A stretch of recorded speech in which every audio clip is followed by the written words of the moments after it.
আজকে লালবাবা চাল, আজকে বলতে কি প্রায় 5 দিন আগে চাল অর্ডার করেছি, চালটা চলে এসেছে। লালবাবা চাল, জানি না, রান্না করে দেখতে হবে চালটা মোটামুটি তো ভালোই লাগছে। এবার রান্না করে দেখতে হবে। কোনো সত্যি অনলাইনে আমি চাল অর্ডার করিনি। একটা সাদা তেল অর্ডার করেছি, 2টো সর্ষের তেল অর্ডার করেছি,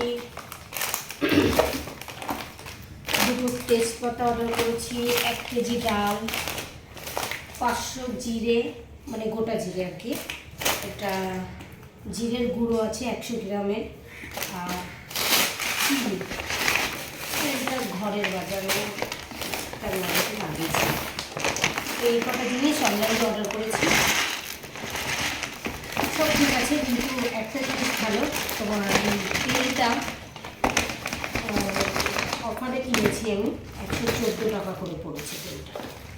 বেশ ভাবলাম যে মশলা তেল বাইরে 135 টাকা 40 টাকা, ফ্লিপকার্টে দেখলাম একটু কম দামে আছে, তাই নিয়ে নিই চলো। তো একটা অর্ডার দিয়েই দিলাম, 2টো দিয়েছি। একটা নিয়েছিল 113 টাকা, 114 টাকা নিয়েছে। আর এটা নিয়েছিলাম আমি 5টা তেল অর্ডার দিয়েছিলাম, ওটা মায়ের জন্য অর্ডার দিয়েছিলাম, ওটা মাকে দেওয়া হয়ে গেছে। 97 টাকা করে অর্ডার দিয়েছিলাম। আর এই তেলটা অর্ডার দিয়েছি তোমার রাইস অয়েল আছে। এবার এই তেলটা অর্ডার দিয়েছি একটা, এটা হলো 93 টাকা নিয়েছে একটা, বাট একটাই দিচ্ছে, আমি 2টো নেওয়ার চেষ্টা করেছি, দেয়নি।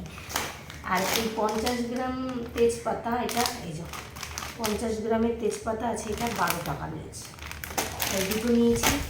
জিরেটা নিয়েছে 180 টাকা, 500 গ্রাম জিরে, এমআরপি দেওয়া আছে কিন্তু 500 টাকা, দেখে নাও তোমরা কিন্তু চাইলে। আর চিনিটা নিয়েছি 1000 টাকার মালে 1 টাকায় চিনি, বেশ দেখলাম একটা ভালো অফার, তাই অফারটা মিস করা যাবে না।